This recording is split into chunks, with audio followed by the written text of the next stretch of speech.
Suster, Bapak, Ibu, serta anak-anak yang terkasih, marilah kita mengawali kegiatan pada hari ini dengan berdoa. Dalam nama Bapa dan Putra dan Roh Kudus. Amin. Ya Allah, Bapa yang Maha Kudus, pagi ini kami menghampiri kehadirat-Mu untuk bersyukur atas penyertaan-Mu sepanjang hari ini. Sehingga kami bisa bangun dengan sehat. Kami percaya bahwa keberadaan kami hari ini bukan karena kuat dan kehebatan kami, melainkan karena kekuasaan dan kekuatan-Mu.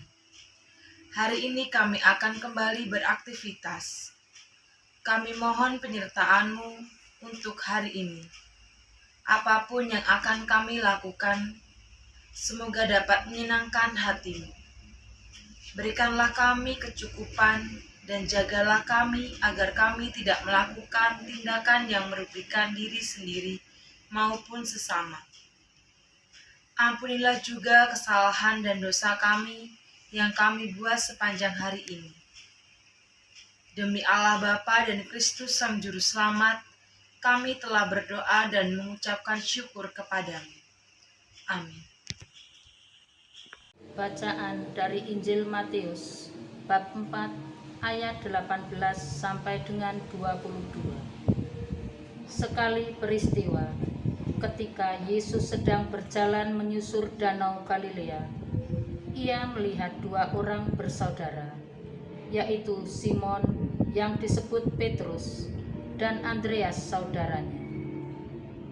Mereka sedang menebarkan jala di danau, sebab mereka penjala ikan. Yesus berkata kepada mereka, "Mari, ikutlah aku, dan kamu akan kujadikan penjala manusia." Lalu mereka pun segera meninggalkan jalannya dan mengikuti Dia. Dan setelah Yesus pergi dari sana, dilihatnya pula dua orang bersaudara, yaitu Yakobus anak Yebedeus dan Yohanes saudaranya, bersama ayah mereka. Yebedeus sedang membereskan jala di dalam perahu. Yesus memanggil mereka, dan mereka segera meninggalkan perahu serta ayahnya, lalu mengikuti Dia. Demikianlah sabda Tuhan. Terpujilah Kristus. Renungan. Saat masih mengayam pendidik di seminari, saya mendapat informasi bahwa di berbagai kota di Indonesia banyak umat bisa memilih tempat sebagai tempat misa. Mulanya saya kaget karena di desa saya hanya ada satu gereja Katolik, dan disitulah saya mengikuti misa seumur hidup saya. Tahun-tahun berikutnya di seminar saya menemukan banyak sendiri fakta ini. Saya maklum bahwa karena itu pemilihan gereja di waktu misa itu disesuaikan dengan jadwal pribadi masing-masing orang. Ternyata muncul motif lain. Beberapa orang berpindah-pindah tempat misa untuk mencari romo yang misanya cepat atau khotbahnya menarik. Pokoknya mereka melihat dulu siapa yang akan memimpin misa. Bila tidak sreg, maka lebih memilih untuk pindah gereja. Di masa pandemi ini, tempat misa dipilih lebih bervariasi. Orang tidak hanya mencari channel lintas provinsi, tetapi juga lintas negara dan kontinental. Salah satu tujuan yang tidak benar adalah mencari misa yang khotbahnya singkat dan menarik demi menghemat kuota. Khotbah imam adalah salah satu bentuk pewartaan sabda Allah. Tujuannya adalah untuk menumbuhkan iman umat. Sebenarnya, iman telah mendapat pendidikan yang sama.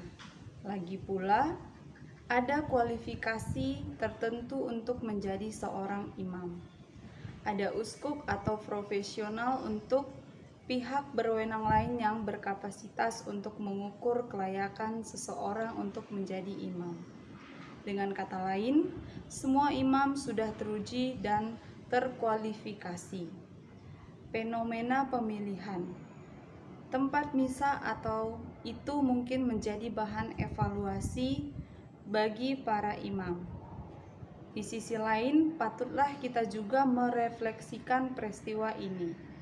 Imam tidak diukur atau dipotong oleh kemenarikan khotbah. Imam muncul dari pendengaran Roma 10 ayat 17. Merupakan ungkapan Paulus yang menyiratkan betapa daya serap kita terhadap pewartaan sabda itulah yang menentukan kesuburan iman kita. Khotbah yang menarik bila hanya didengarkan cerita lucu saja tentu tidak akan mengubah hidup kita. Sebaliknya, khotbah yang terkesan membosankan dan berputar-putar bila kita pahami maknanya dan diresapi dalam hati tentu akan mengarah hidup kita ke arah yang lebih baik. Sikap mendengarkan terhadap pewartaan sabda akan sangat membantu kita untuk semakin beriman kepada Allah. Sikap mendengarkan sabda secara reflektif akan menentukan kita untuk menjadi manusia sejati seperti Andreas. Andreas sendiri segera tanggap akan sabda Yesus, padahal dia hanya mengucap satu kalimat. Mari, ikutlah aku, dan kamu akan kujadikan penjala manusia. Dari Matius ayat 4-19. Bayangkan saja, kalau Andreas tidak punya sikap mendengarkan sabda, ia bisa saja tidak mendengar suara Tuhan. Boleh jadi dia meminta Tuhan untuk mengulangi sabdanya, tetapi Tuhan sudah pergi. Akhirnya, panggilan menjadi penjala manusia itu tidak tertutup oleh kaum religius dan terhabis saja. Menjadi penjala manusia adalah tawaran bagi semua elemen umat Kristiani di seluruh dunia, termasuk kita umat awam. Untuk menjadi penjala manusia, kita perlu beriman, dan supaya iman kita teguh, kita harus bersungguh-sungguh mendengarkan sabda Tuhan dan pewartaannya. Ya Roh Kudus, curahilah aku dengan rahmat ketakutan untuk mendengarkan sabda Allah. Amin. Marilah berdoa. Allah Bapa yang Maha Kasih, kami bersyukur atas rahmat panggilan dan tugas pelayanan yang Engkau percayakan kepada kami. Kami Engkau panggil untuk ikut terlibat dalam karya penyelamat di dunia ini. Bapa, Engkau tahu apa yang kami cita-citakan, kami pikirkan dan kami harapkan untuk dapat melayani semakin banyak anak-anak dalam karya pendidikan di sekolah kami, SD Fransiskus II Rawalaut. Kami sadar akan keterbatasan dan ketidakmampuan kami.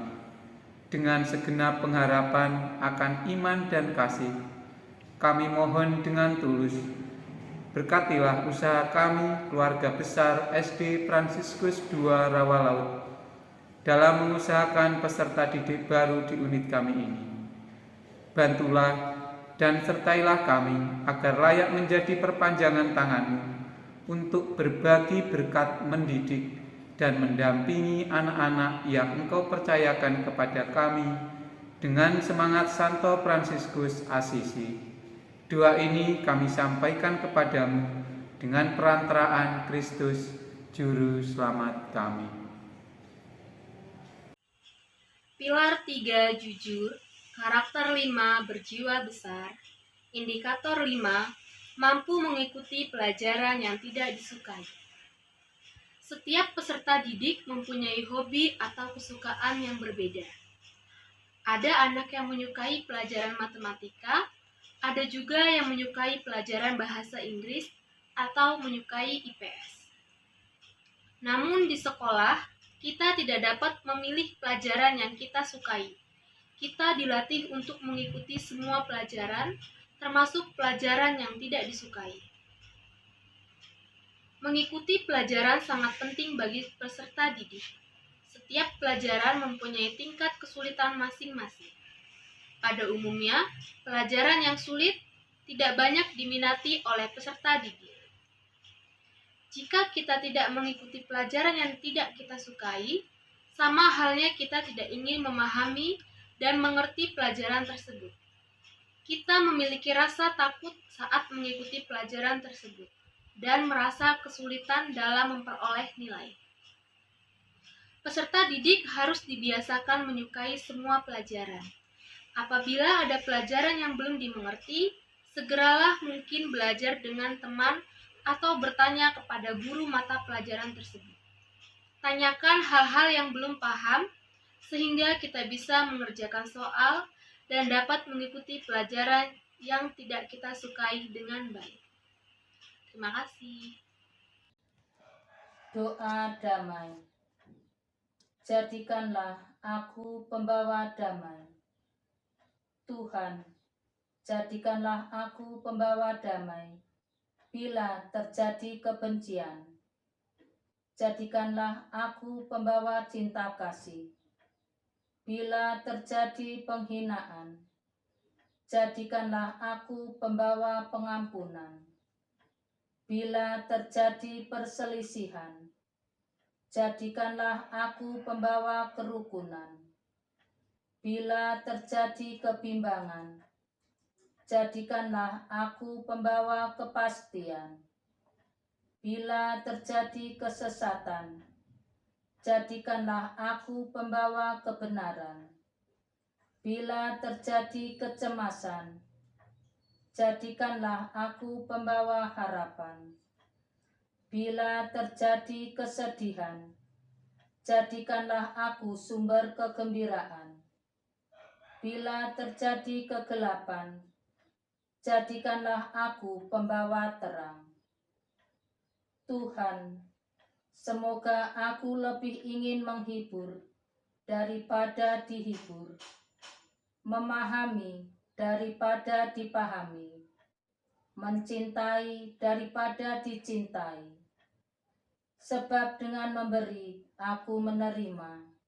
Dengan mengampuni, aku diampuni. Dengan mati suci, aku bangkit lagi untuk hidup selama-lamanya. Amin. Marilah kita berdoa. Bapa yang Maha Pengasih, kami bersyukur atas sabda-Mu yang telah Kau nyatakan kepada kami. Sabda-Mu adalah pelita bagi kami. Bantulah kami dengan Roh Kudus-Mu agar kami selalu ingat akan sabda-Mu dan memahami peristiwa-peristiwa hidup kami sesuai dengan tata kebijaksanaan Tuhan Yesus sendiri. Kobarkanlah di dalam diri kami kasih kepadamu dan sesama, agar kami dapat mengasihi Engkau dengan seluruh diri kami dan mengasihi sesama kami seperti Yesus telah mengasihi kami. Anugerahkanlah kepada kami kehendak yang kuat, agar seperti Yesus, kami berani berpegang kepada kehendak-Mu dalam suatu situasi apapun. Sebab Dialah Tuhan dan pengantara kami. Amin. Dalam nama Bapa dan Putra dan Roh Kudus. Amin.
Amin.